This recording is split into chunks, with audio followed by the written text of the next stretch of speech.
Hi everyone, my name is Caitlin Cotner, and my health campaign was the analysis of the silent killer. And the silent killer is vaping, and I just talked about all the dangers behind it, all my theories and my messages, and I'm going to talk all about that.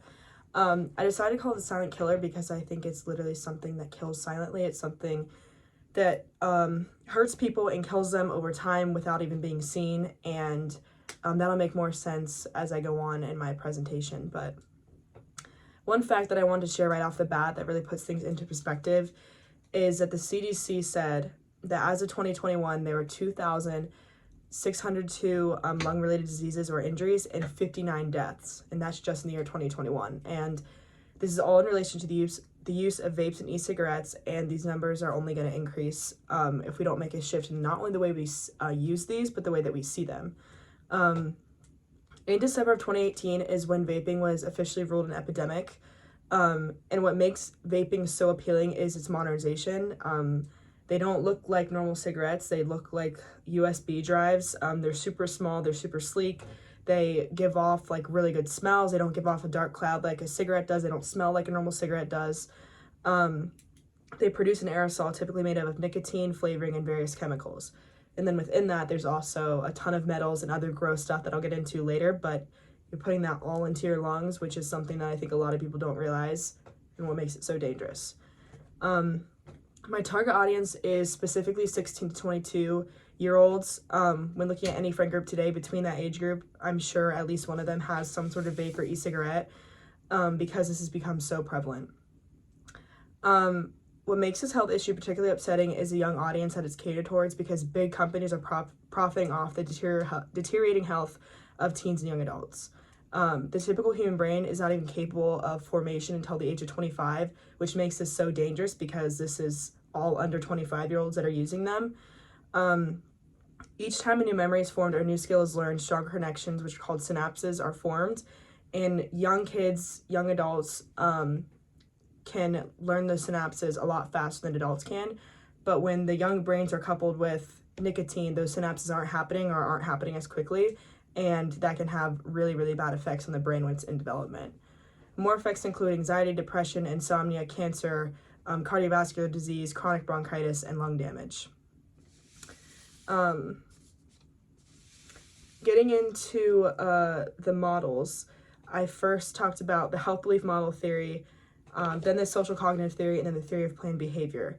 And all of those just talk about, how the choices we make, the people we're surrounding, the things that we believe, all three of those kind of tie into why we make the decisions we do. So the health belief model theory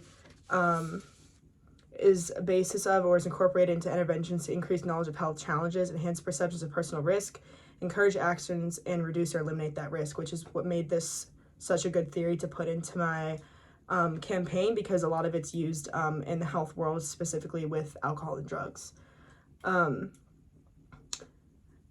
If an individual decides to vape, they could influence their environment to also vape, and that is what this whole theory is that an individual can really influence the environment in which they're in. The theory of planned behavior directly links belief to behavior, whether that's behavioral, normative, or control. Those are all different types that can influence that, and in general we just behave based on what we believe, and that's what that theory is if you believe vaping's not bad, then you probably will vape, and if you believe it is bad, then you probably won't vape, and that's what all of that means. The last the last theory I did was social cognitive theory, and that's the idea that we as humans learn our behavior from the behavior we see. It kind of reminds me of like the monkey see, monkey do kind of thing. Learning a behavior without knowing the process behind it or how it works is pretty much what this theory is.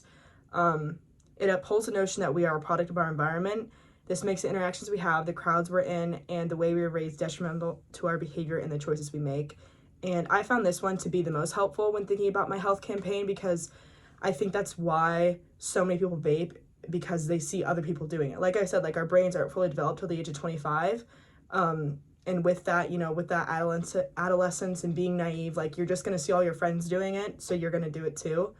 And the numbers of users are specifically in high school and college kids, but it's really seeping into middle schoolers. And the younger you get, the more people are just going to think that it's cool and that it's hip and it's like the thing to do. And that's why the numbers continue to increase and why the social cognitive theory really applies to that. Something I did want to talk about that I accidentally kind of skipped over a little bit was all of the different chemicals and metals that we found in vapes after doing some research. Most people know that nicotine's in them, but they kind of neglect it anyway. But what people don't know is that so many of these contain harmful chemicals and metals. Some of these include ultrafine particles that can be inhaled deep into the lungs, flavorants such as diacetyl, I don't know if I pronounced that right, which is a chemical that's linked to serious lung damage. Vital organic compounds and heavy metals such as nickel, tin, and lead have all been found in various vapes and e-cigarettes.